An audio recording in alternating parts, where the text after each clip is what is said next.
Hello, everybody. Welcome to this edition of the Atheist Experience. I'm your host, Matt Dillahunty, and joining me is Keryn Glasser. Hi. This is a live call-in show. We'll have the number up for you in a little bit. It's Sunday, January 22nd, 2006.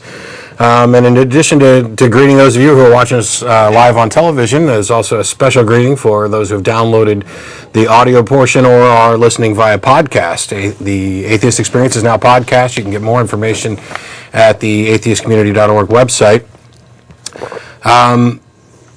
We're sponsored by the Atheist Community of Austin, a nonprofit educational organization promoting positive atheism and the separation of church and state. We have weekly meetings at Romeo's on Barton Springs Road at 11:30 every Sunday, except for the third Sunday of the month, when we host a lecture series at the Austin History Center at 9th and Guadalupe. The lectures begin at 12:30.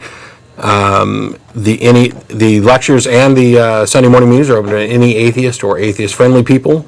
The ACA also has board meetings on the second Sunday of the month. Also, ACA members are welcome to attend, but only board members can vote.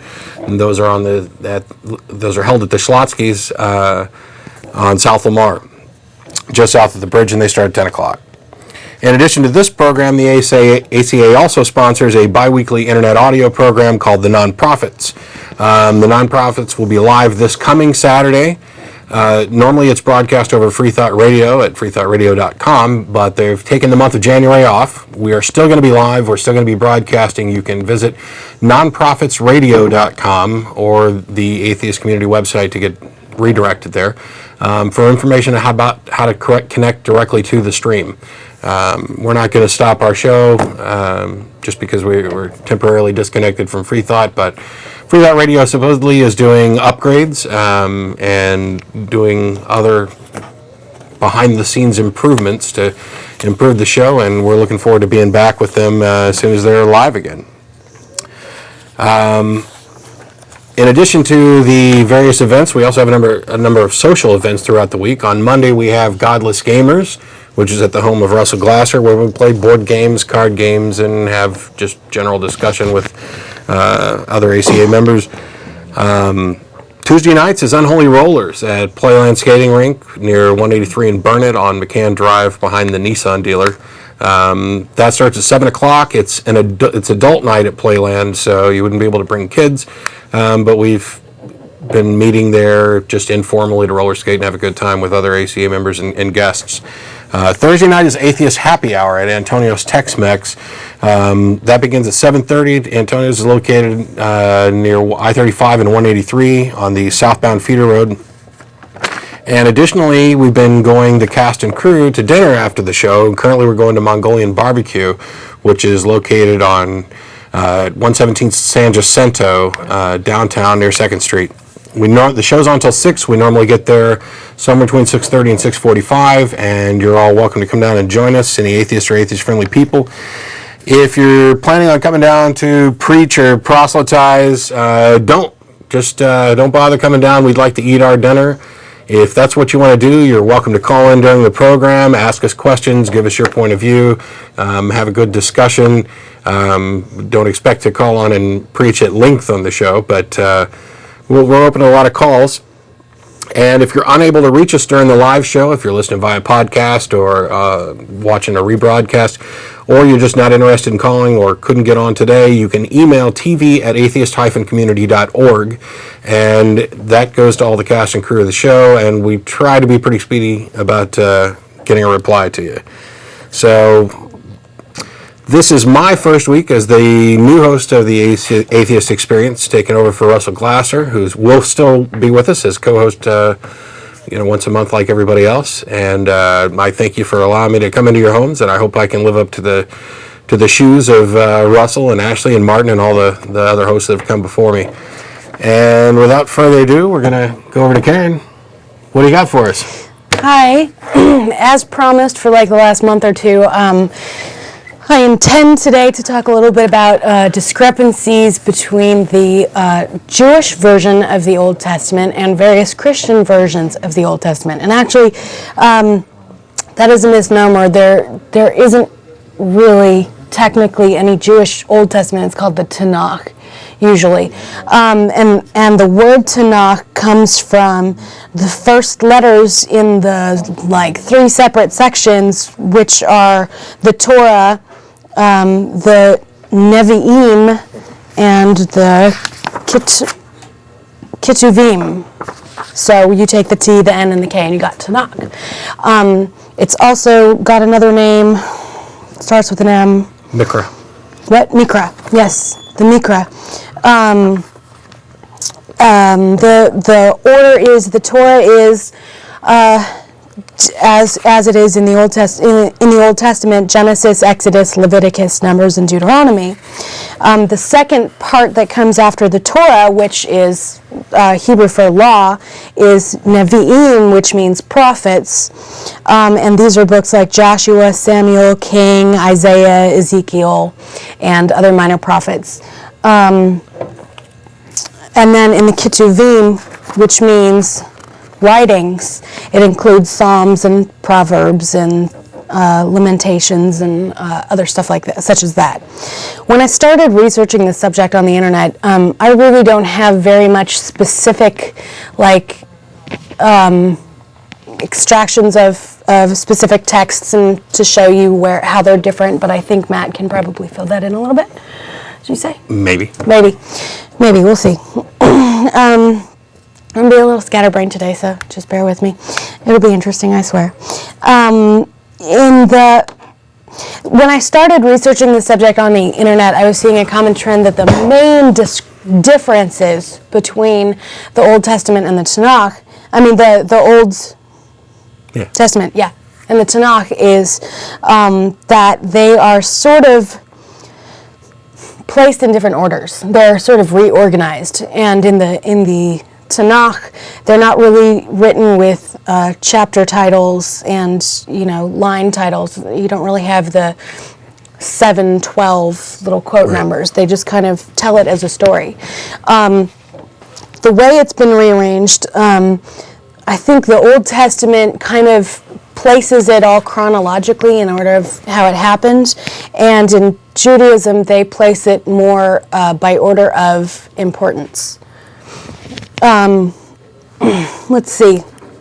There's one thing about the reordering, though, that, and I may not be completely accurate on this, but the Protestant reordering is more chronological, supposedly. But I think the biggest thing was that they moved the prophets to the end, because in the text that they generally transcribe from, that sets up the whole messianic prophecies that come afterwards. And there was some feeling that by leaving the prophets back towards the beginning, where they probably originally were, that those prophets are now talking about things which take place elsewhere in the Old Testament and not about Jesus. So that is where one of the schisms come between the Jewish and Christian viewpoint. In addition to that, in addition to just reorganizing them, most versions of the Bible also add a lot of sections. The Catholic and Orthodox Old Testaments contain 6 books that aren't included in the Tanakh, and they're called the Deuterocanonical books, literally canonized secondly, meaning canonized later. I actually had to practice that word 4 times this morning. Deuterocanonical, which it's much easier just to say apocrypha, because that's pretty much what they are. Yeah, there's several words in here I had problems with. You named one of them. It was the one that starts with an S. But the Christian Bibles, Daniel and the Book of Esther, sometimes include extra deuterocanonical material that is not included in either the Jewish or most Protestant canons.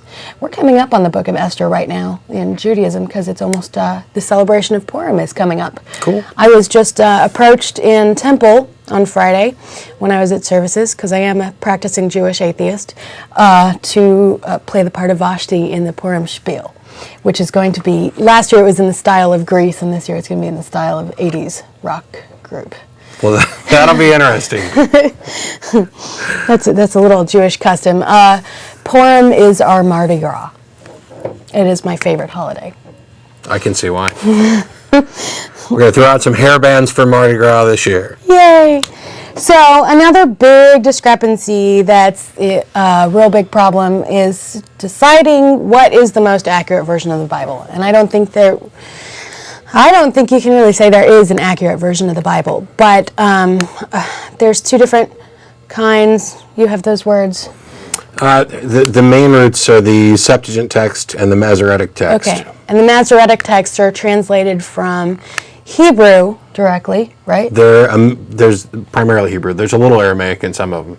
The Masoretic text is somewhere between 7th and 10th century CE, which was the language that they spoke at the time in that part of the world, and the one that starts with an S, Septuagint. Thank you, that I can't pronounce. You're welcome.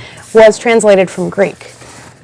Why don't you say more about that? You were doing a good job before we started the show. It's there's I guess a bit of a debate depending on who you talk to. There's a lot of people who obviously don't care about these debates. I mean, there are people who don't necessarily feel that the Bible's authoritative. There's plenty of liberal Christians who are more about the spirit of the thing, and there's that way among Reformed Jews and everything else.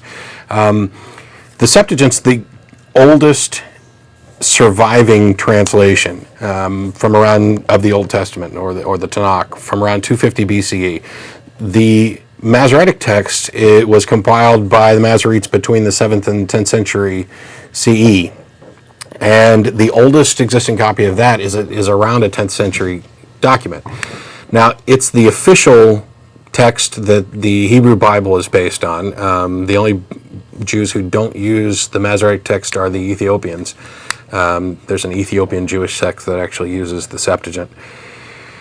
The deal is that the Masoretic text and the Septuagint differ, and so you've got to try and figure out, if you care about this stuff, which one is more reliable, which one is closer to the truth. Well, for Orthodox Jews, the Masoretic text is the only one, because it is a direct a work that has been passed down through partially oral tradition, but also other texts which don't exist anymore. But their claim is that we've maintained integrity in these documents all the way from back when they supposedly rested in the Temple of Solomon. But the fact that the oldest copy of the Septuagint is almost 1,200 years older than the Masoretic text has brought up some problems. And there are groups of Christians, some of them Christian separatists, because the King James is primarily based on Masoretic text as well, who are now saying the Septuagint is the one true Bible. This is the one that Jesus and his apostles quoted from. This is the text that all translations should be based on. And I'll read this kind of cautiously. This is a quote, I'm not saying this. One of the groups of Christian separatists said that the so-called Hebrew Masoretic text did not come into existence until around 1000 AD, and that this Hebrew has been edited, changed, and in some cases rewritten entirely by Talmudic, atheistic, mongrel Jews. Now, there's a little bit of hatred in there. And so obviously this is an issue that's got some heat behind it.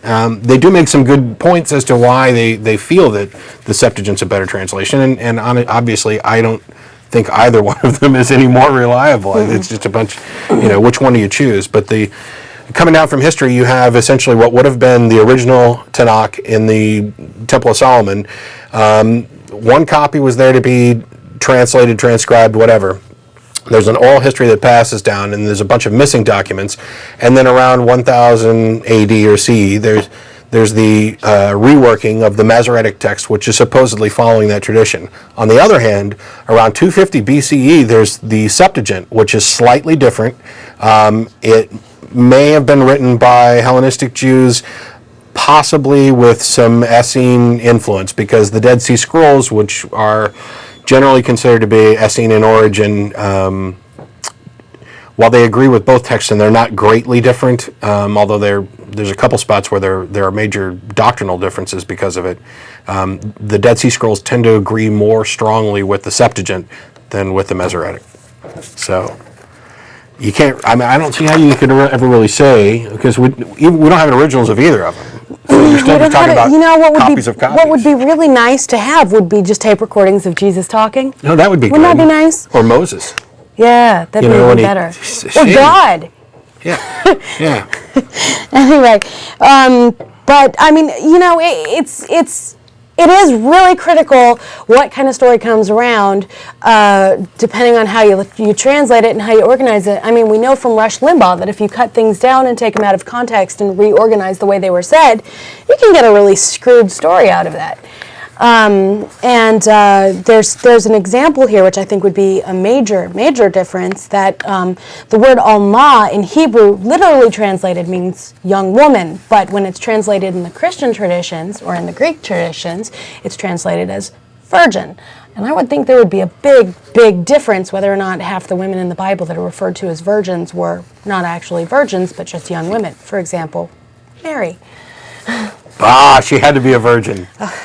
And apparently, that kind of ties in. Yeah. Because, the biggest reason that the Christians opt, or the newer Christians and the newer translations opt for the Septuagint, is that some of the differences between it and the Masoretic text allow for specific interpretations that build on these messianic prophecies. They're basically just picking the book that best justifies Jesus, because that's what they already believe. Whereas, the Orthodox Jews are saying, no, we're sticking with the book that we've been transcribing and is the foundation for all of our traditions, for thousands of years. So. Yeah, more like, no, we're using the book that Jesus used as his reference when he wrote his paper.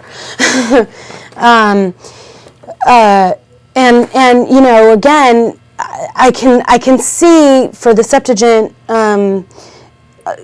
like in their favor, that if it was written first, even though it was written in Greek, whereas the Hebrew tradition followed oral tradition for much longer before it was actually written down on paper. I mean, we've all played the game of telephone. I had a really fun experience with playing the game of telephone recently. My cousin called me. I'm not going to tell the punchline of this story, but my cousin called me, and she said, I've heard a rumor going in our family about you. And I'm like, what's that? She said, well, my mom told me that your mom told her, that your dad told her, that your brother told her, that you told him. and it was not true. And I was like, if it was something like that, I would have told you directly, and it would have had to go along that line.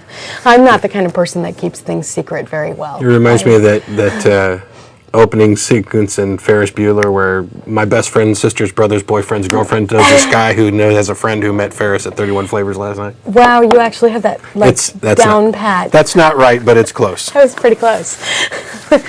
I'm a fountain of useless knowledge. Out in 31 Flavors last night. I think he's dying. Yeah, that's exactly it. And that's just, within the course of a day or a week that rumors like that can spread. Now, you take 2,000 years of, translating the story, and all of a sudden that bush was on fire and it wasn't even being consumed. Yeah. And oh my God, he stepped out onto the water and he didn't even sink. He just walked right on the water, It's very easy to see how the Bible could possibly be based in historical fact with a lot of embellishment added. And again, when you look at the more, especially the Catholic, I think the Catholic version of the Bible adds the most stuff to it. They add the Tobit, Judith, Wisdom of Solomon. They add sections to Esther and Daniel. They take versions of stories and put them in out of order. They take a book that was originally one book and they turn them into two books, which, although the Protestant does that in some cases too, because that's the reason that the Tanakh has 24 books and the Protestant Old Testament has 36, I think, 39, when they're the exact same books, and it's because the Protestant turn Samuel into 1st and 2nd Samuel, and Kings into 1st and 2nd Kings, and Chronicles into 1st and 2nd Chronicles, so there's an expansion there. The cool thing is that while the Tanakh doesn't normally have the chapter and verse thing, because it's kind of considered an homage to Christian exegesis where they're reinterpreting our scripture so we don't need to use their markings, there has been a bigger movement on more and more Hebrew Bibles showing those same chapter and verse designations, even though they'll appear like midline, Well, so that you can reference the same material. and they're not even appearing midline. The material I got references that it was actually an act of oppression that this, when the Spanish came in and told all the Jews, you either have to leave, die, or convert to Christianity, they sort of made their scripture look more like the Spanish version of the Bible by adding in those chapter titles and those line numbers. And now we're kind of starting to go back the other way, where the numbers are still there, but if you look at most, if not all, Jewish Tanakhs, the numbers are sort of off to the side in the margin, and they're no longer actually breaking up the text. They put a lot of importance on seeing the impact of how it was originally written and where the breaks were originally placed and stuff like that. So it's still there, but they're trying to show that it's really not as important as it is in Christianity. What else? I was going to say something else after that. I don't know. I've had several interesting experiences just over the last weekend and over the last week that are not directly related to this, but are related sort of to the controversies between Christianity and Judaism and atheism. I was, in the last 2 or 3 weeks, called a Christ killer for the first time in a long time. Ooh. And asked very seriously why the Jews hate Jesus. And, gave him the same old explanation that, I really can't hate a man that died 2,000 years before I ever existed. Right. That I'm not even sure whether or not he existed in the first place. And I didn't kill Jesus because, again, he died 2,000 years before I was born. So I really had nothing to do with it. It's, the whole thing of, you guys, I didn't kill anybody. She didn't kill anybody. Well, granted, I'm not Jewish, but she didn't kill anybody. I never enslaved anybody. So stop hanging your personal problems on me. But my neighbor and I have a really great time with it. We sort of poke fun at it because she's a Christian meat eater and I'm a Jewish atheist vegan, and so yesterday we were sitting here calling each other, oh yeah, well you're a Christ killer, and I'm like, oh yeah, well you're a cow murderer, and she's like, oh yeah, well you're a immoral baby eater, and I'm like, oh yeah, well you're a black lyncher, and that's been fun. Having all kinds of fun philosophical conversations about, the differences, and we got into the whole prayer in schools argument. She is in favor of prayer in schools. Is she in favor of prayer in school or forced prayer in school? She's not in favor of forced prayer in school. She is in favor of prayer. But again, then it's she agrees. I mean, that's what the law is. No, she doesn't agree. I mean, she agrees with the law, yeah. But I don't even think it should be that way. I don't think that, all the people that don't want to say the prayer should be forced to just sit there and twiddle their thumbs and pick their noses for the first 5 minutes. No, forced prayer is wrong, and school-led prayer is wrong, and those are illegal. But anybody who wants to actually pray in school or have a prayer group or read their Bible during, study hall or whatever, I have an opposition to the Bible reading in study hall because, I'm a big fan of actually studying during study hall. But, right. If somebody wants to pray in school, hey, you're allowed to. Which is why, when somebody comes up and says, oh, you're an atheist and, you're just like that Madeline Mario-Air who took prayer out of school. No, she didn't take prayer out of school. Nobody has. Mm-hmm. What they did was they stopped people from forcing others to pray and stopped them from having school-led prayer that would ostracize the people who don't follow the religion that, basically, Protestant, conventional fundamentalist Christians or whoever is pushing this the most. And her response to Madeline Marie-O'Hare was, well, I can see her point, but ever since she did whatever it was that she did, people have sort of taken that and run with it and said that if there's anything that they're being told that they have to do, they just kind of stand up and say, that violates my rights. And it's very abstract, kind of slippery slope argument, but by the way, this is a live call-in show, and I'm pretty much getting to the end of my spiel, so if people want to start calling in, we can, you can ask us questions or talk to us about whatever you want.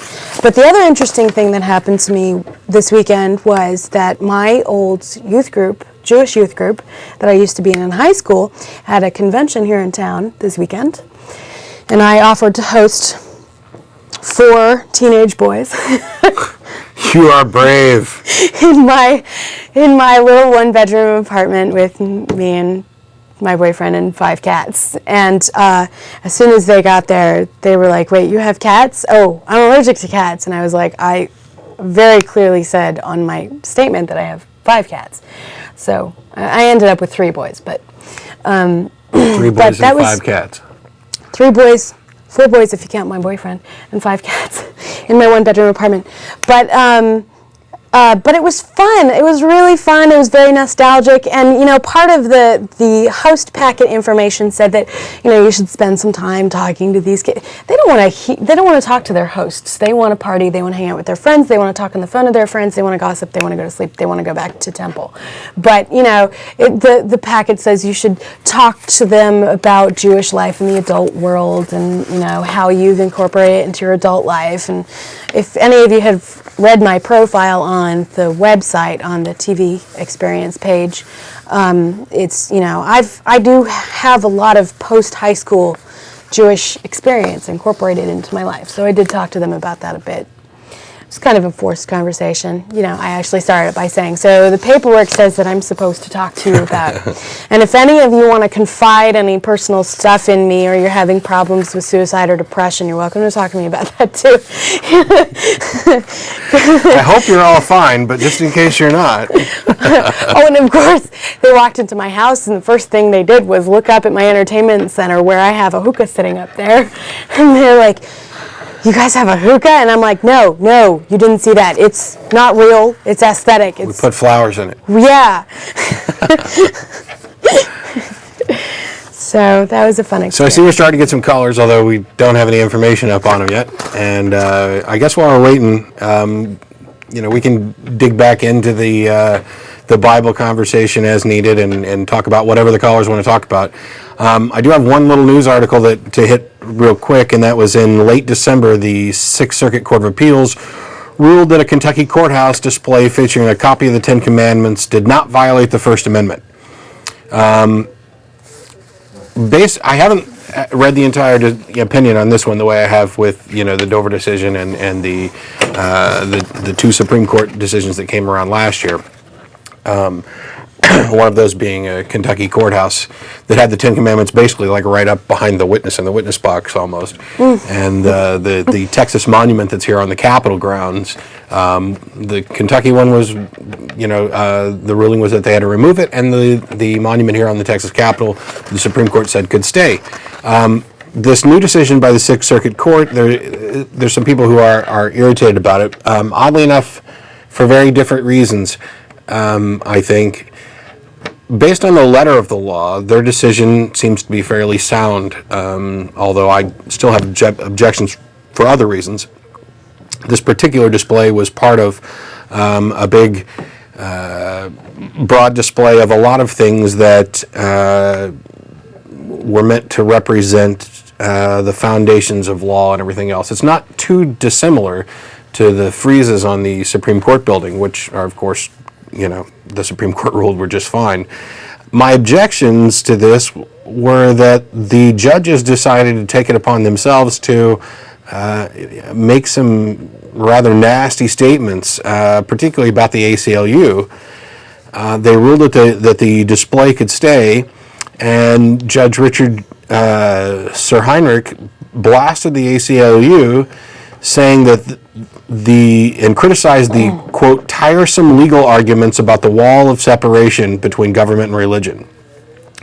The ACLU, according to them, didn't represent a reasonable person, and the repeated references to the separation of church and state, this extra constitutional construct has grown tiresome. The First Amendment does not demand a wall of separation between church and state. Our nation's history is replete with governmental acknowledgement and in some cases accommodation of religion. I've read every Supreme Court opinion regarding the First Amendment, and most of the lower courts from the recent years in any case. The ruling is sound by the law because you've got a broader, larger secular work, and it's not just the Ten Commandments there by themselves.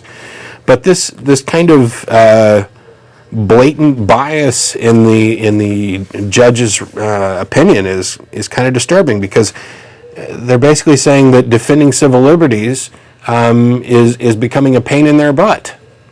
That it's we've ruled on this, we've ruled on that.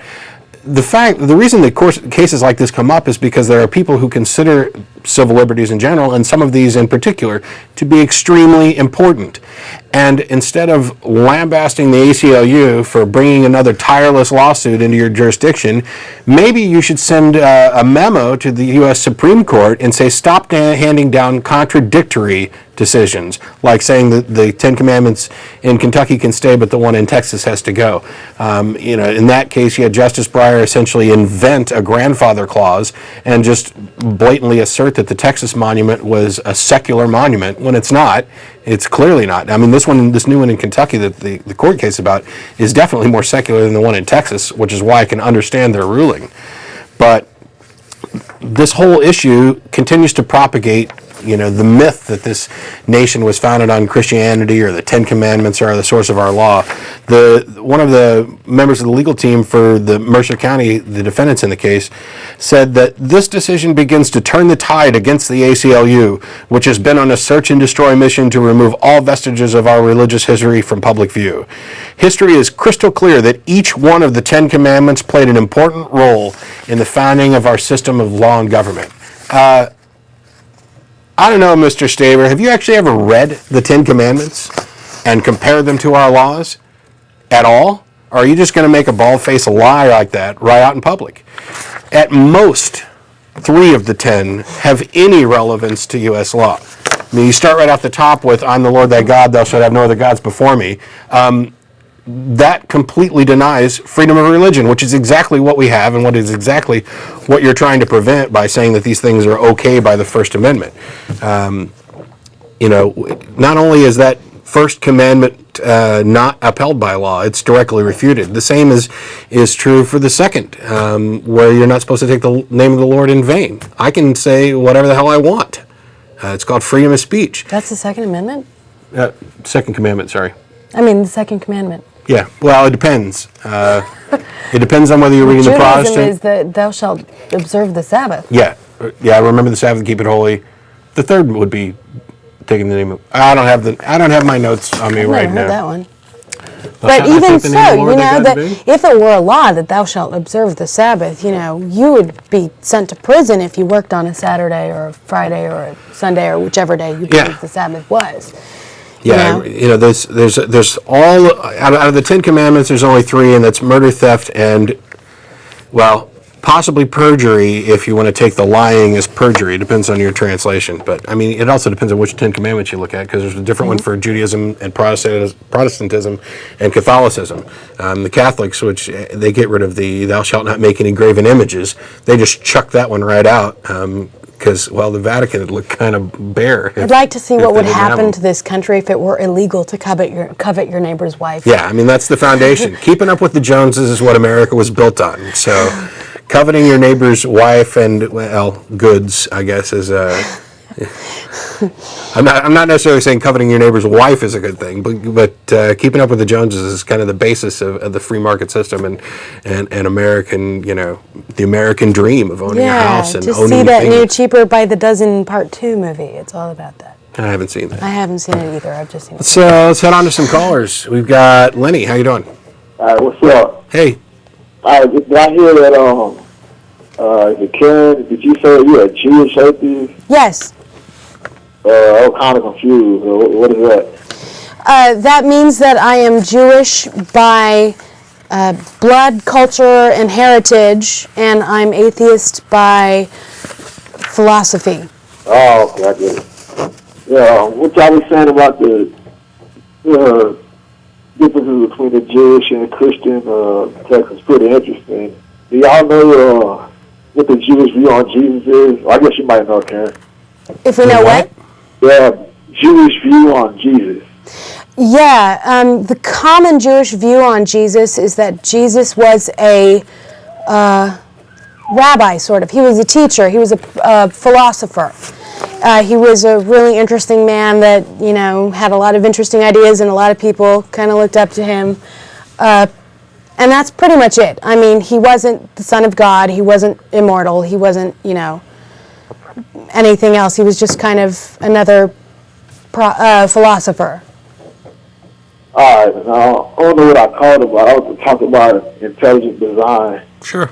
Okay. Like, I've been talking to people on forums about it, and they say that, like if you try to kind of attack it, you might say, well, how does the designer work, or who designed the designer, or stuff like that. Mm-hmm. They say, well, the theory doesn't have to say anything at all about the designer. All it can say is that you can see design. Well, they're technically correct. It's like there is a real division there, just like there is between evolution and abiogenesis. Evolution, being the scientific explanation for how species evolve, doesn't address the question of how life started at all. That's actually covered by abiogenesis.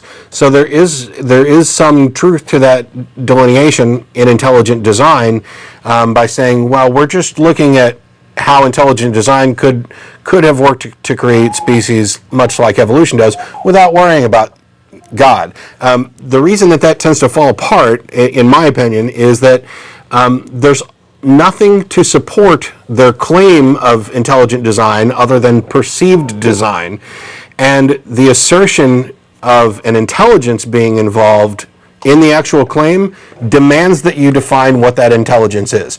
If you say, because it's fine to say that we see design in nature, because everybody does, and that's exactly what evolution explains, is the perception of design in nature, the differences between species.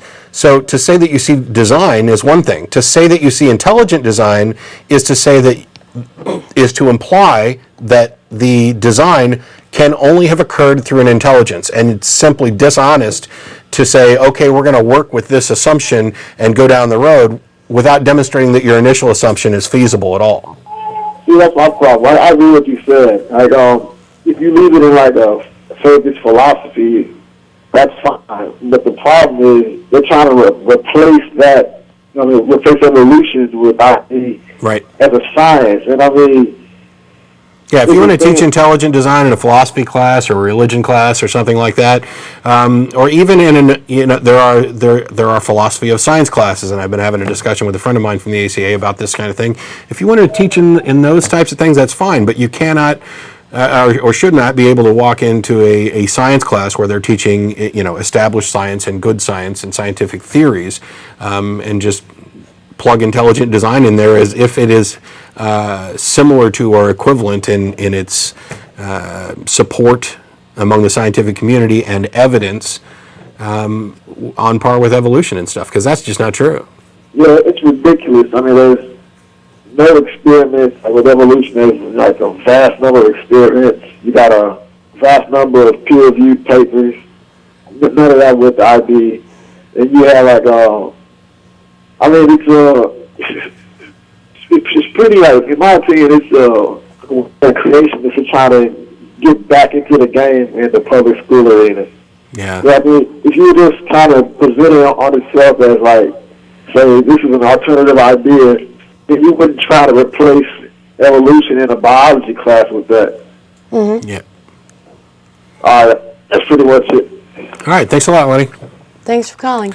Yeah, there seems to be some kind of idea in people's heads that just because you've come up with a neat idea or an explanation that you happen to like, that it should all of a sudden be considered on par with all the others. That's just not the way things work.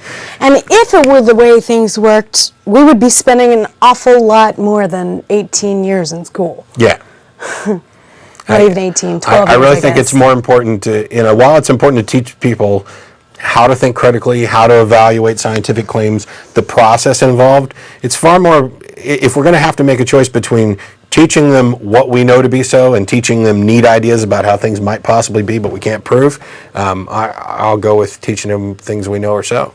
And I had a conversation with my neighbor, they were talking about, as it is, they're having trouble teaching the required curriculum because they're spending so much time disciplining the kids and stopping them from throwing spitballs and stopping them from passing notes and stopping them from whispering and talking and getting them to pay attention and sending them to the office, and and it's like so now we have to spend all this time disciplining the kids, and you want us to teach all the stuff that the parents think that the kids should know, even though it doesn't have anything to do with necessary stuff to survive in the world or government, relevant stuff or whatever.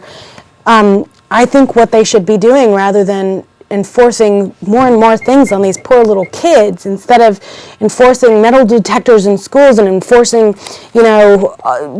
police supervision in schools and all this stuff, is just make mandated parenting classes. Yeah, I don't think I'd like to fix the public school system. You take a lot of time off of how long you spend in school if you have super nanny come to everybody's house. Again, I've long been a fan of the idea, although it had never happened, and I couldn't actually support it, of having people get licenses to have kids. Take a test, prove that you're actually going to take a responsibility. But there are ways you could have mandated parenting classes, or you could have voluntary but very, very favorable parenting classes. Like, if you want a discount on your medical bills, take a parenting class, or if you want welfare, take a parenting class, or if you want, to send your kids to private school instead of public school, take a parenting class. Or, you can work. I was with you till the last one. I think anybody who's wanting to send their kids to private school instead of public school probably are in less need of a parenting class. But there's some good ideas there that you can toss around. Let's go on to John. How you doing? Yeah, how y'all doing there? Pretty good.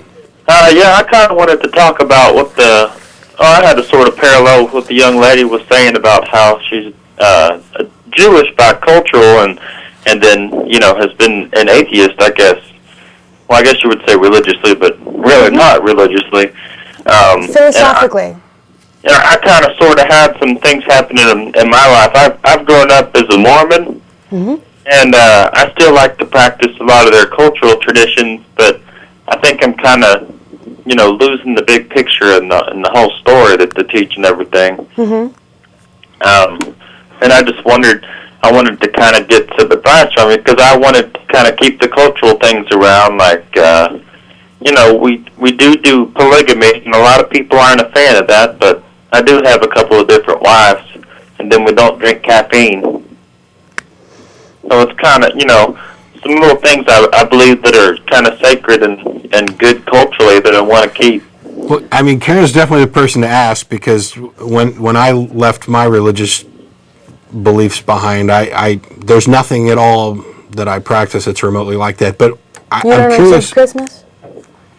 I take the day off just because everybody else does, and it's I don't I do exchange gifts with some family and some friends, but it's not, I don't observe it ritualistically or for any of the religious reasons behind it.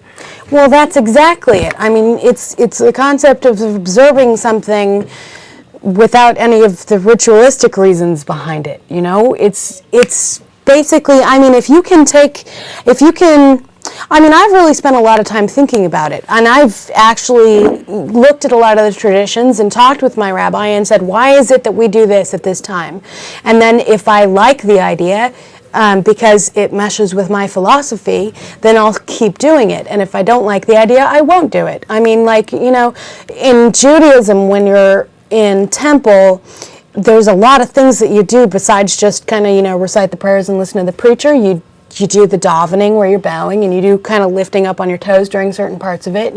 And I found that you lift up on your toes every time you say the word kadosh, which means holiness, I think. And it's the idea of lifting up closer to heaven, which is why you lift up on your toes, And I kind of think about Mormonism and polygamy and whatnot and what have you.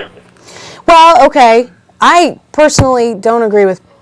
Well, that's a whole different debate to get into. But it's not about me. If you live in a cultural region where that's socially acceptable and legal, and people don't have a problem with that, and you want to keep doing it, I would say take advantage of the fact that you live in a place where that's, acceptable. Apart from polygamy and no caffeine, are there other aspects of Mormonism that you're looking to hang on to, despite a growing trend to not believe in God or the supernatural aspects?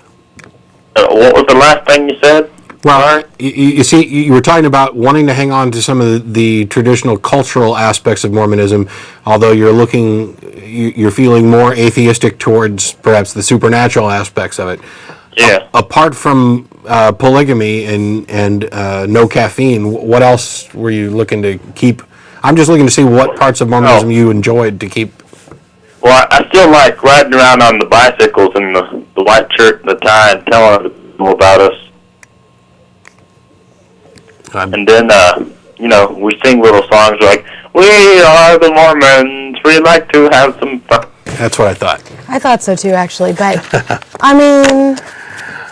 That's why I asked the question, because I had a feeling that after... Oh, no, I had a feeling the first time he said polygamy, honestly. Oh, I want to be a Mormon. I don't believe in the faith anymore, but I kind of like the idea of polygamy. A lot of people use religion that way. Well, I think, in my opinion, everybody's using religion that way. You pick the religion that you either were raised with and it shapes you, or you choose a religion that supports what you want to do. Right. Or at least what's least offensive to you. Theory about like George Bush kind of, really wasn't very religious until he sort of wanted to promote his political agenda.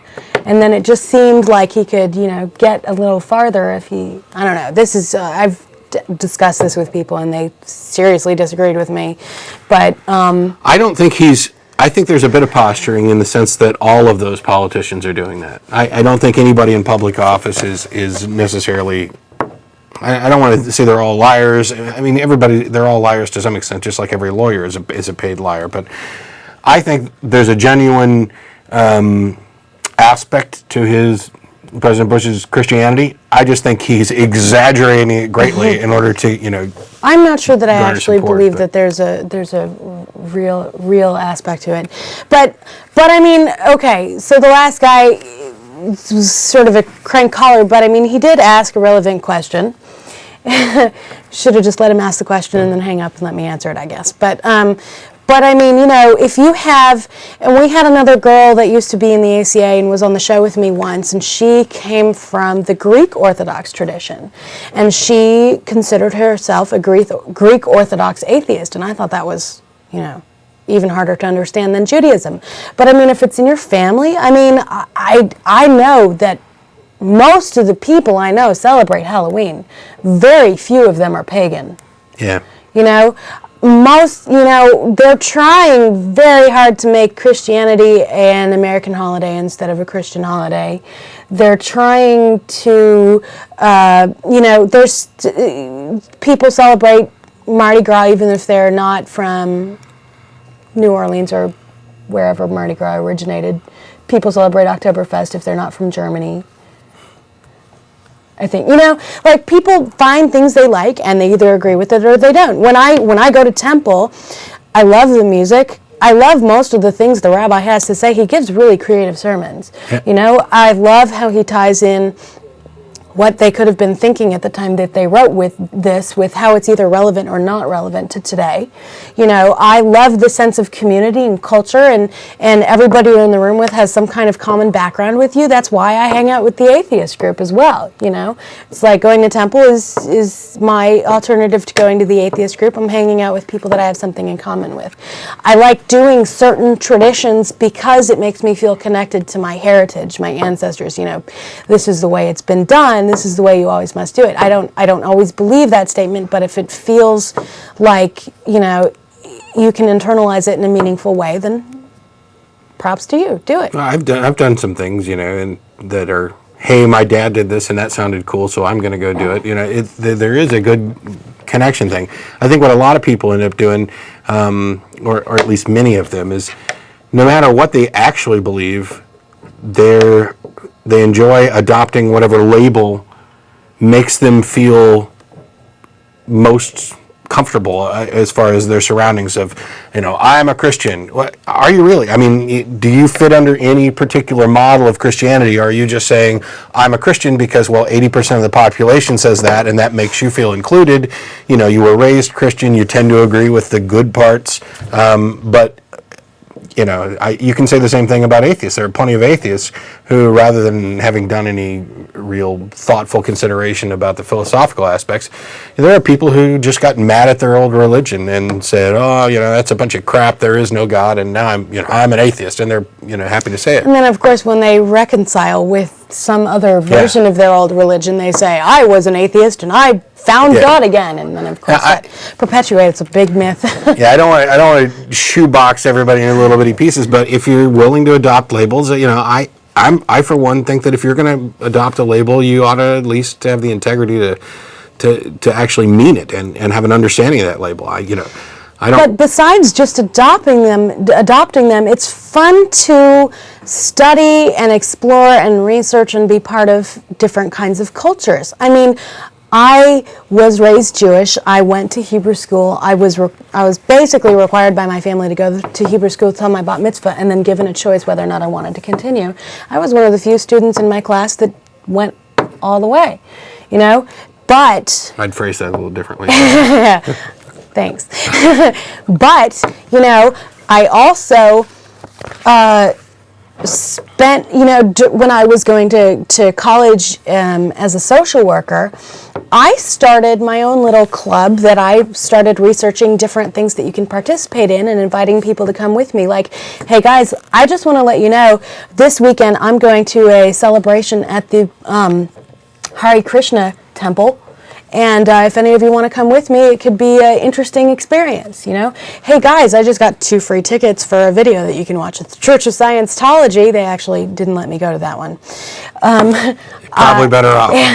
Hey guys, I'm going to Easter Mass at this Latter-day Saints place, and I love doing that kind of stuff. I love seeing what it is that everybody does in those different situations. I love being part of it. And I don't just stand back and kind of observe with a scowl on my face. When I went to that Hare Krishna temple, I was dancing with the women when the women were up and dancing. And I was, washing the flames over my face when they were washing the flames over their face. And I ate little pasty type things with my fingers because it was fun. And it was really neat to be part of that and see how different cultures can be. Yeah, there's definitely a lot to that in experiencing different cultures, religious or otherwise, and their traditions and everything else. I personally don't end up doing that type of stuff as much, but my pursuits are more along, I guess. I can't come up with a good word, intellectual pursuits per se, because once I stopped having religious beliefs and said, okay, now I'm an atheist, I didn't stop reading or researching or caring about things that concerned religion or Christianity or whatever. If anything, I did it even more, and I've still done it. If anybody realized, I think if I actually realized how much time per week I spend reading and researching religious things in the history of books and translations and stuff, just because I find it interesting, I don't know. I think it'd be kind of shocking. I maybe kind of gone overboard in the past few weeks. I had a couple debates going on with people about the historicity of Jesus and the reliability of text A versus B. But let's have some more callers. Yeah. We got Josh. Yeah, hello? Hey, how you doing? Hey, man. Hey, I wanted to talk about something that the girl on the left was mentioning earlier about... As opposed to the girl on the right? Yeah. Sorry. Okay. Yeah, you mentioned about somehow, like, a lot of the Ten Commandments are punishable by law, but a lot aren't, especially coveting your neighbor's wife. Mm-hmm. You mentioned something earlier about, how... how you commit murder, that's against the law, and you commit, burglary, that's against the law, and those are all sin, Ten Commandments, but, if they start enforcing, you covet your neighbor's wife, that's punishable by law. Mm-hmm. Like that, okay, because there's a situation I had where I was coveting my neighbor's wife, right, And I'm thinking, was that going to come back to haunt me later on down the line, even though her husband was there filming us? But Thanks a lot. I did, in preparation for that call, actually open up to the Ten Commandments as they're listed in the Protestant Bible, just so we can run through them real quick. The first one, I'm the Lord your God who brought you out of Egypt and out of the land of slavery. You'll have no other gods before me. That's not a law. You shall not make any graven images, idols. That's not a law. You shall not take the name of the Lord your God in vain. That's not a law. Remember the Sabbath and keep it holy. That's not a law. I'm sensing a trend. I don't know about you. Honor your father and mother. That's not a law. You shall not murder. Hey, finally we got one that's a law. The thing is, that's a handful of like 4 words without any real explanations. And the U.S. law regarding murder, intentionally killing another person, I think there's probably, hundreds, if not thousands of pages defining what is and isn't murder and how and why. So even though this one's in there, and I'll give it full credit for being a law, I hardly think our laws are based on it, nor do I think this is a particularly well-worded one. And I'm wondering how long it's actually been a law. Because I'm sitting here thinking, no, it really hasn't been forever. Goes back to the Hammurabi Code. I just recently, for the first time, saw the movie A Knight's Tale. And while I was watching that movie, it occurred to me, way back when, people carried swords around with them all the time, and people participated in jousting. And if you looked at them wrong, you can get stabbed through the stomach, and that's just how they did it. If they wanted your gold, if they wanted to overthrow the king. That doesn't mean it wasn't against the law. I mean, in the Old West, guys carried around guns and you had gunfights, but it was still against the law to kill. You had to show justification. You watch all these things about how things used to work in old royal times. If you kill the king, you become the king. That's true. Here, if you assassinate George Bush, and I'm going to expect the FBI to start listening in on this TV show because, I said those words. If you assassinate George Bush, you're not going to become the president because you assassinated him. You're going to get thrown in jail. And most so it likely has not always been that way for a long, long time in a lot of parts of the world. Whether or not a law is enforced is a little different as to whether or not the law exists. In Arizona, it is still legal to kill a man for stealing your horse. Well, sure. That's your property. So he came on your property and took your property. So even murder is not murder. Universally. That's defensive property. That's an exclusion of murder. See, I look at murder differently than most people do. But then I think a lot of people would agree with you. I think a lot of people would agree with you. If you kill someone, there are explanations. There are grounds, justifiable grounds for killing somebody. War, protection, self-protection, protection of property, protection of others.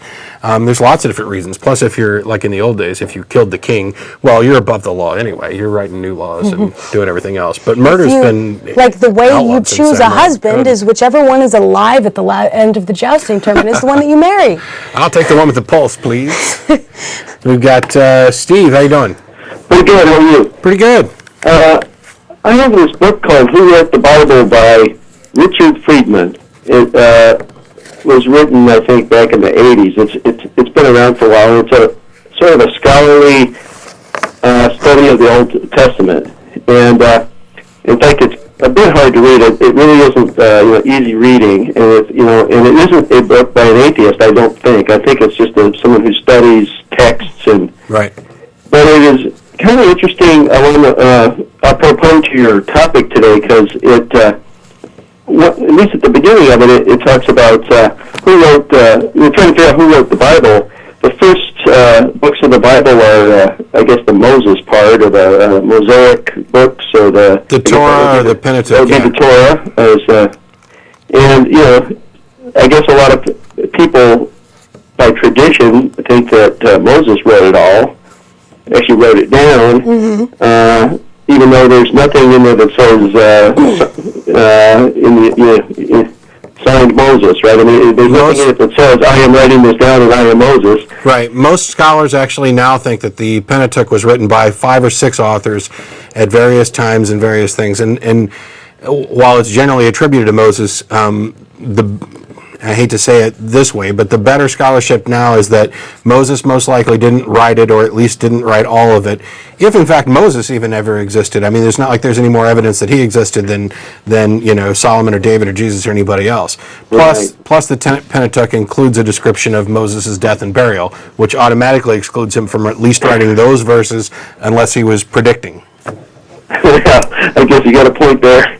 But the whole idea of when you really think about what is the Bible and what is it made of, it's texts, it's probably oral traditions that were collected, that different people recorded. In this book that I'm referring to, they talk about that there are several traditions they think his theory or other people's theories that were merged together. There were similar accounts of similar things, but they weren't exactly the same.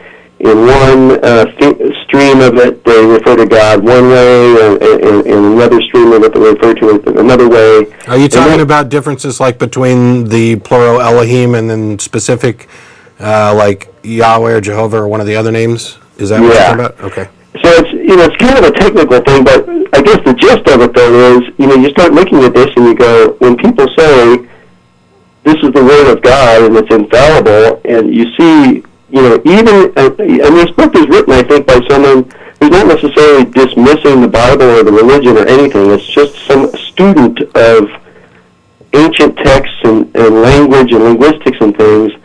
But what you see is, that there's an awful lot of man involved in this thing, even if some God started the whole thing. Even if you did believe that, you would have to agree that, the Word of God, all the translations since then, but even the very first thing you could get your hands on that said, this is the Bible, you could get into all kinds of stuff about where that came from all these different authors and things. So it's right. Even many of the more fundamentalist groups who in the past would have said the Bible is the literal Word of God. God breathed the Scripture and man wrote it down and it's without error. Even a lot of those are now starting to say, okay, it's the originals that are without error. It's we might have made some copy mistakes later on, but since we don't have any of the originals. And then where is this original, the one without the errors? And then if you just get back to these first 5 books, and if there is a question about whether Moses wrote it, which I think your point is raises a question definitely, then who did write it? And then what acts did they have to grind? What's their name? Yeah, the actual answer. About? Well, and in addition to that, and I think a really good example of this was in the movie Dogma, which I love that movie, and it's silly, but Chris Rock has this little spiel where he says, think about the fact that, sure, God dictated it to man and man wrote it down, but think about what man could have, how he could have decided to write it down. Jesus was a white guy, and so were all the apostles, and all of the important people in the Bible were men. There really weren't any men involved in it, and I think that you can write things how you perceive them, you can embellish, you can throw some things in that you prefer. Well, this was Moses's, or I think brother Aaron, maybe it was Moses' sister Aaron, but they just didn't like the way that came off in the story, and so they changed it. Well, also, even if Moses did write it, in the Bible, he clearly lives a long time after Genesis. Right. And so he wasn't there.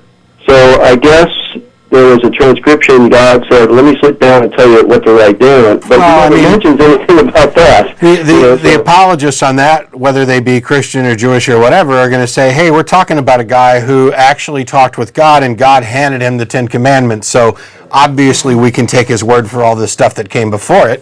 It's just the whole thing's a big circular argument. You assume that God is handing all this down in order for you to believe that God is handing all this down. But even the guy himself said God talked to him and told him about the 10 Commandments. Yeah. He didn't say anything about them while he was there. He told me how to write Genesis and Exodus too. But he never mentions that, So anyway, thanks for letting me chip in. Oh, thanks a lot, Steve. Bye. Yeah, I think the only real answer to who wrote the Bible is we have no idea. Apart from a couple of the Pauline epistles in the New Testament, which are almost certainly written by Paul, and there is some discussion now as to whether or not those are actually written by Paul or not. We don't really know the author of any book in the Christian Bible or in the Tanakh. We, have claims of authorship and can make assumptions, but nobody knows. And even if we did, I mean, there was this guy named Moses, and he was trying to lead the Jewish slaves out of slavery, and they were wreaking havoc and going crazy and, dehydrated and starting to bicker amongst themselves and have fights and stuff. And he said, oh my God, what do I do? I'm going to go up this mountain by myself, and I'm going to write down a set of laws and tenets. I'm going to come down and I'm going to say this was given to me by God. I mean, if you think about these in terms of social institutions and social interaction, my daughter was a virgin, I swear, because I keep her under lock and key, and I know that she hasn't been with any man. Yeah, I think there's been quite a few virgin births along those lines. Anyway, as a reminder for the last caller and any of our other callers, atheist or atheist friendly, we'll be going to Mongolian barbecue after the show. The cast, the crew, you can come down and meet the people behind the scenes who make all this work. I'll be there as well, and there's probably some other ACA members. The address up on your screen. It's Sunday, January 22nd, 2006. The show goes off at 6, and we're there about 6:45 or so. So, a reminder along those lines. There was something else I was going to say about the last caller. We were talking about Moses, and the one thing that's always bothered me is people talk about, believing based on faith and faith being the requirement. That's a very Christian phenomena. Hey, good point. If we assume that the Exodus story is true, then the Israelites who were led out of Egypt, which may or may not have ever happened, but in any case, they didn't have to believe on faith. If the Bible stories are true, they witnessed plagues. They had, the issue with Pharaoh. They were led out, watched a sea part, walked across on dry land, were led and fed by God all the way up to the foot of a mountain, with God supposedly appearing as a pillar of cloud by day and a pillar of fire by night. You don't need faith when you're getting that sort of hands-on, I am the Lord thy God demonstrations. And yet, despite all of that, Moses is gone for a few days, and what do? Screw that Yahweh guy. Let's make a cow out of some gold and worship it. So there's inconsistency there that no reasonable thinking person, after having witnessed something so miraculous, could so easily dismiss the God that just rescued them and make up a whole new one. So something there doesn't jive, and I think one of the more reasonable answers is that it never happened. It's a life lesson. It's a story about embellishing the history of the Jews, a roaming tribe at some point, conquering at other points, and we're God's chosen. Let's have stories to demonstrate that. And I don't think you have to go too far in embellishing before you get there. But can move on to Steve. How you doing? Hello? No? Hello? Hello? Who's this? My name is... I think we already had Steve. I think we're Yeah, on Julie now. we're a little behind. What'd you need? Amy. Yeah, that's what I thought. I think we should be on Julie. Yeah, let's try Julie. You there? Hi. Hey. I just am a practicing Catholic, and I just want to say I see your show every once in a while, and I appreciate it. Well, thank you. Well, thank you. You're welcome. Is that it? Yeah, that's it. I just want to tell you I appreciate it. Oh, Okay. Well, that's thanks so a lot. nice. All right. Take care. Have a good day. Yeah, we had a notes and we talked a little bit about the differences that exist in the Catholic version with like Tobit and Judith and additions to Esther and Daniel and stuff. There's also, is it Second Esdras, I believe, which is part of the Apocrypha, and I'm probably not going to get it right. What I didn't get that I wish I did was like, what were those additions to Esther and Daniel? Particularly Esther, I'd be curious about. Yeah. You can pick up a Catholic Bible. There's Catholic Bibles online that you can read. Second Esdras is a Jewish Christian apocalypse written toward the end of the 1st century. It's not accepted as scriptural by most Christians. They count it among the Apocrypha. However, Ethiopian Orthodox and Russian Orthodox consider it canonical. This kind of gets back to the whole thing of, my Bible's right and yours wrong. No, my Bible's right and yours is wrong. And, well, mine's older. Yeah, well, yours is a bad translation. And, okay, well, yours isn't based on this script. You've got the King James, which is based on the Textus Receptus, which is based on the Masoretic texts, etc. And this is, that's not real because Jesus was preaching from the Septuagint. And the truth is, just like we don't know who wrote any of it, we don't know which, if any of them, should be considered the most reliable. And even if we did have an original one, there's still no reason to say, this is real, this is the Word of God, or this is what God wants you to know, because you have nothing to show that there's a God at all. It's just an assumption. And they're kind of, the whole name for the Septuagint comes from a legend that 72 scribes transcribed ancient scriptures in 72 days, and that's why the Septuagint is often called the 70, and it's listed as LXX in Roman numerals. But no real scholar actually believes that that's actually the case. But it's an interesting little note about the Septuagint, which allows those people, like most Orthodox Jews who accept the Masoretic text, to say, see, look, even in your ancient story about the Septuagint, those guys just rushed through it in 70 days. That's a sloppy-ass translation. No wonder you got it all wrong. But you can't know any of this stuff, and everybody talks as if they absolutely know. This kind of Gnostic, it's, I don't know. I'm not trying to intentionally be rude to anybody's beliefs or mean to anybody, but there's absurdity there, and we have yet to get anybody to explain. Apart from, like, my brother is a Christian, moderate, liberal. He's one of the most level-headed Christians that I've met and talked to. His belief isn't necessarily based on treating the Bible as the literal Word of God. It's more of I believe this. This is just the way I have it. And you can't challenge beliefs like that. If somebody says, this is what I believe, and I don't really feel that I have to justify it rationally, I just have this gut feeling and I'm going with it. That's fine.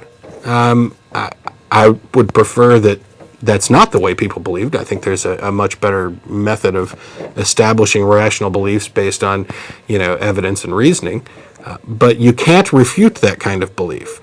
It's the people who make claims about the Bible's literal translation, or this is the Word of God, and for instance, abortion is wrong because this scripture here, when I interpret it, says that abortion is wrong.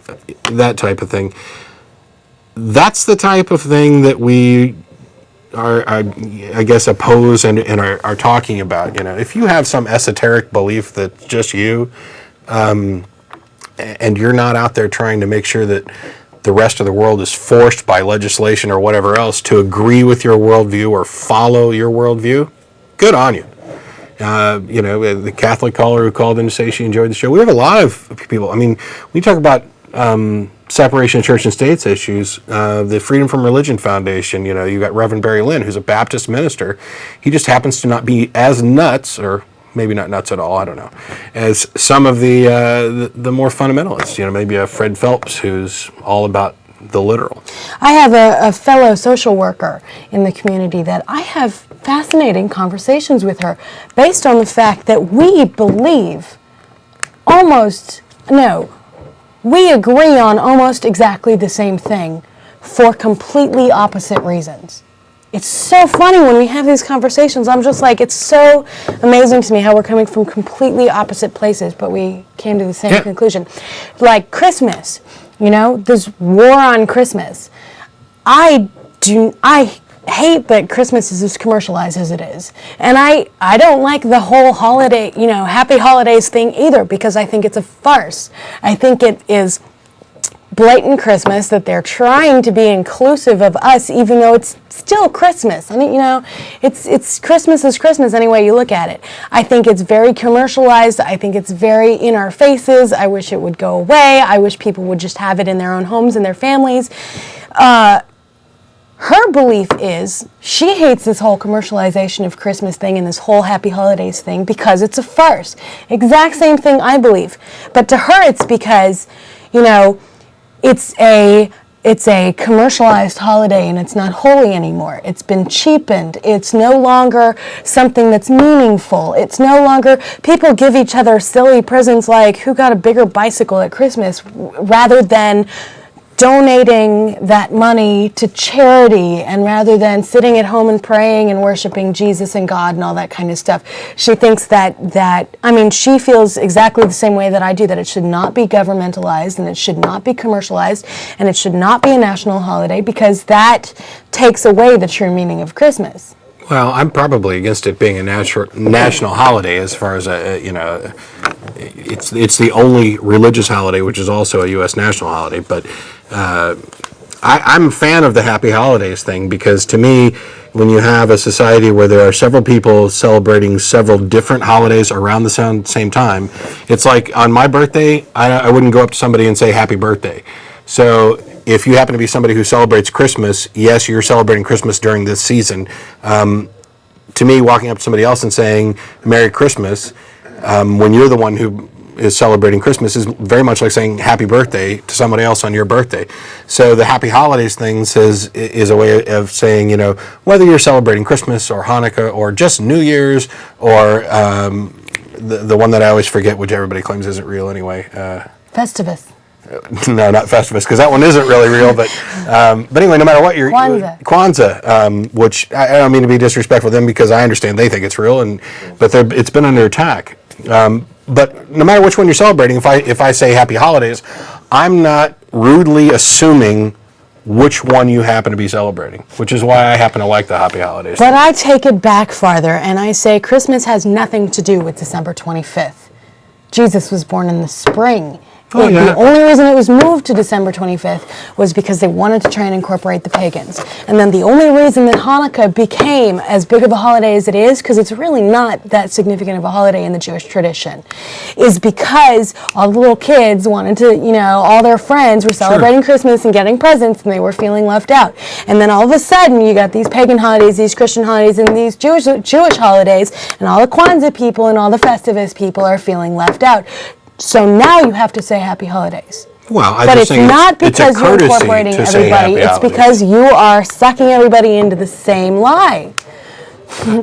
Maybe so. I mean, who knows if Kwanzaa was made up, or if it was even a significant holiday? Because Hanukkah wasn't a significant holiday. They were all made up. But if you have several people celebrating several holidays, it's better to remain neutral, in my opinion. But what I'm saying is the only reason people do celebrate several different holidays all at the same time doesn't matter is because it's like, during Easter, people don't walk up to you and say Happy Holidays because it happens to be the same time as Passover. It's okay. I'm sorry, what? There's during St. Patrick's Day, people don't walk up to you and say Happy Holidays because it happens to be the same time as Purim.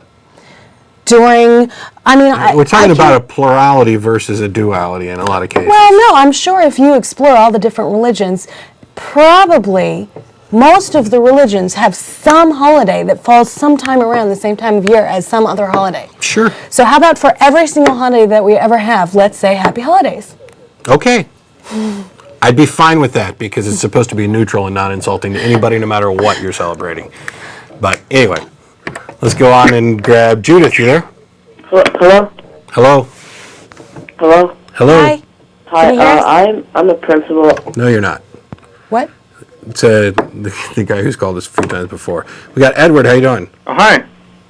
Hello, can you hear me? Yeah, I can hear you. How you doing? Oh, fine. Oh, we miss your brother. Thanks. He'll be back. He'll be back.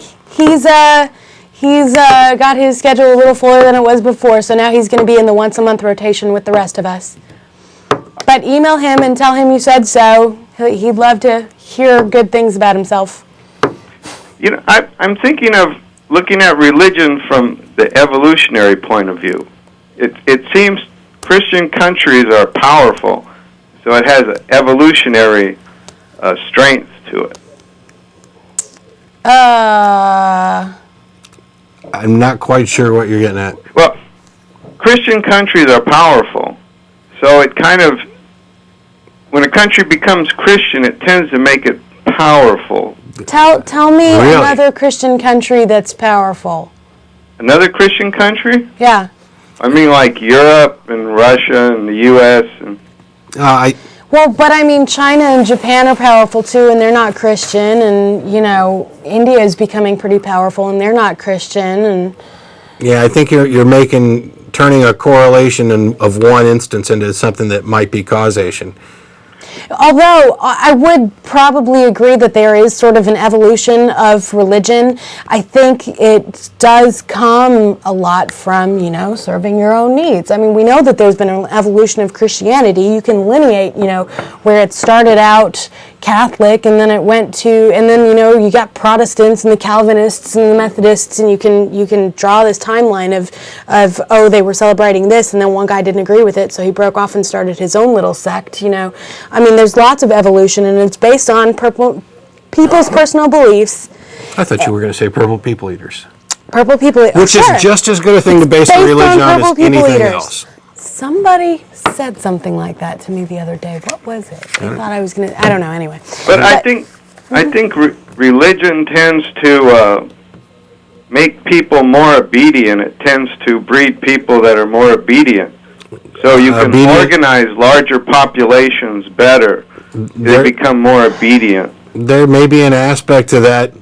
There's a lot of people who have said that the whole reason the church exists is to control the population, and some people go so far as to say let's keep them stupid and breeding, and let's keep the money in the coffers flowing. So there probably is an aspect to that, but I don't know. To say that religion evolves, I mean everything evolves, so I have no problem with that. But to assume that just because a country is predominantly Christian that it is powerful or becomes powerful, I don't see the causation there at all. As a matter of fact, you take a look at social factors. There's been a recent study released that shows the correlation between highly religious societies and diminished social health exists. Now, whether or not it's cause and effect, or whether or not there's just a correlation there, that's another question. I mean, you can also say, like, the U.S. right now is rating, much, much lower in terms of the education and the IQ of the people, and our scientific progress and pretty much all of our progress, well, that could be correlated to the fact that we're a Christian nation.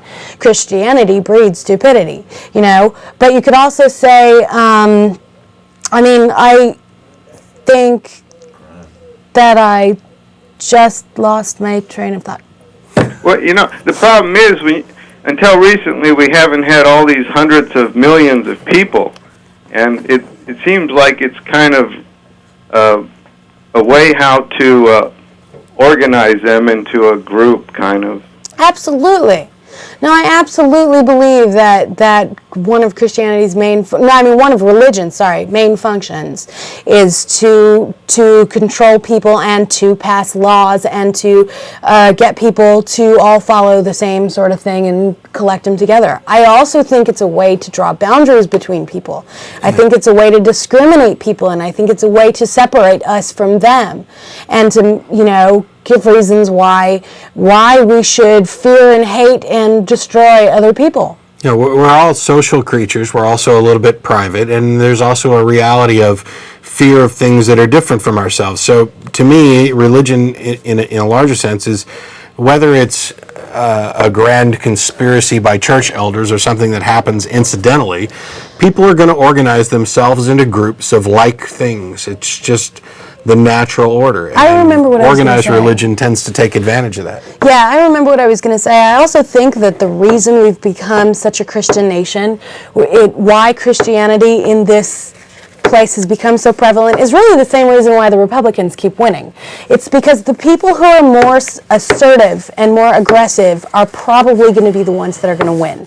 The thing is, in Christianity, you are supposed to proselytize. You're supposed to find people and convert them. You're supposed to save people's souls.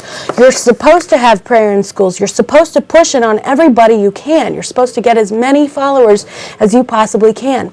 Judaism is much more of a purist religion because it is also a culture and a heritage, and they want you to be Jewish by blood. And if you want to be Jewish, even if you're not Jewish by blood, you have to jump through a lot of hoops To be Jewish, you have to take a year's worth of conversion classes. If you're not already circumcised, you have to become circumcised.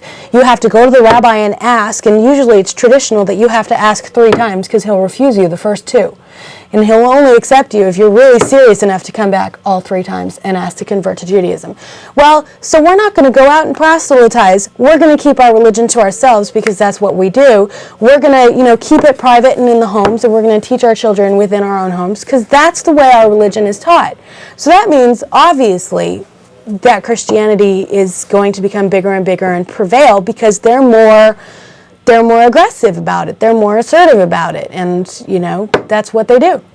In the future, you guys tend to look at things like it's truth, not truth, and you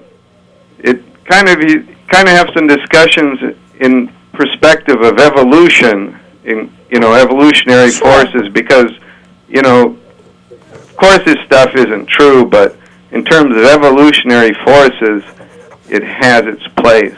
Absolutely. And I have some really good stuff in one of my old textbooks from college about that, so I might make that the topic of my next show. Well, I enjoy your show. Thanks a lot, Edward. Okay, Thanks bye. for calling. We've got Patrick, you there? Hi. Hello? Hello. Can you hear me? Yes, we can. What do you got for us? I was wondering, as an atheist, that how do you create a moral gauge of how to live your life, like without a God, without a being that's superior to human beings? How do you decipher what's right and wrong? I mean, wouldn't that make everything kind of relative? Before we answer that, because we answer this a lot, let me ask you a question.